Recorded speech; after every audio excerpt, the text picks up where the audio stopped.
Hi, I'm Paul Krismer and I'm your happiness expert. And for the last number of weeks, I've been doing videos about coping with COVID-19 and the fact that our world feels like it's in crisis a lot of the time. And of course, it's true. And so hopefully the coping videos have been helpful. And of course, we also grow in the middle of crises, or at least we have an opportunity to grow. And so that in and of itself has felt worthwhile to be talking about coping and resiliency and tools to get there. But today I wanted to talk about more deliberate growth. And I wanted to make the video a little bit funner. And I want you to just think for a second how your pets are behaving in the middle of COVID-19. Are your cat and your dog still as playful as they ever were?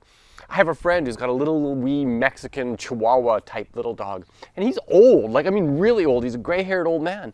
And yet still this little guy, there'll be moments where he just gets ridiculous. He runs around, rolls around on his back, and he gets all playful and wants to put his belly up to you and be petted, and he's silly.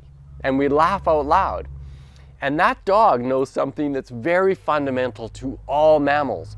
Cats and dogs and little bear cubs and wolves and every mammal plays. It's part of our hard wiring.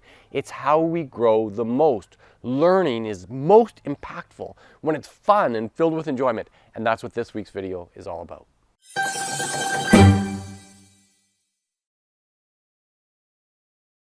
As a coach, public speaker, and best-selling author, I teach topics just like this one all around the world.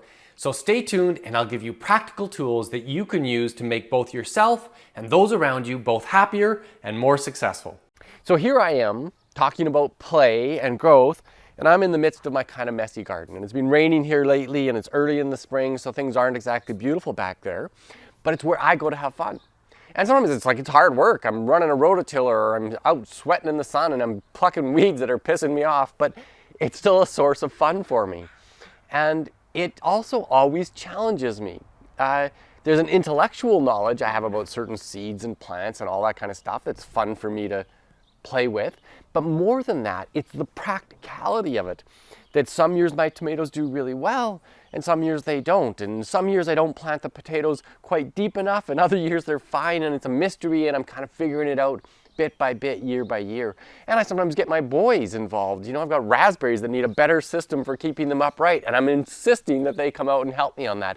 And so this play for me is genuinely deeply engaging, fun, becomes social on occasion, and the product of it is that I'm in better physical shape, and I get to eat the stuff that grows in my garden and make wonderful meals for other people. That's a source of play for me, and as I talk to you about it, you can probably see how it lifts me up. And if right now in the midst of this pandemic, you have a blank stare when I ask the question, what do you do for fun? And if nothing comes to you, that's not uncommon for us adults in the Western world, where work and raising kids and the seriousness of life is so dominating. But this week, the point is really about getting back to some childish play. So if you're wondering what kind of things would be fun for you if play seems foreign to you, let me just give you a quick list of ideas. Any sport. Go skateboarding, go for a run, go for a bike ride, learn a new language, play bingo online. Any kind of new book and reading can be so much fun. Fiction. Learn to paint, learn to play the ukulele or the banjo or something that annoys your neighbors. Doesn't matter what it is so much. Grab the opportunity to do something that you haven't done before and do it with the intention of making it play. Can you get online with somebody and play a game?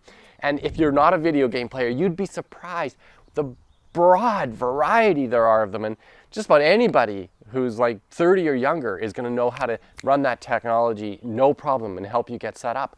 And the cool thing about video games is that even in social isolation, you can be playing with other people and have a real sense of community in it. But if you're lucky enough to have people in your life where your community's opening up a little bit and allowing small social gatherings, you can play real board games. You can throw a ball around on the field. You can join a sewing circle. You can do any number of things. My challenge to you is, are you growing? And the best form of growth is play. And so go think about what you did when you were a kid. What really gave you joy? Be silly. Do stupid things. Roll around on the floor. Put on some loud music and dance in your kitchen in your underwear. Do something that makes you smile, laugh, and have fun. If you like this kind of content, please click the like button, share this video with your friends and family, and subscribe to my channel and you get a new video every Sunday morning. Thanks for watching.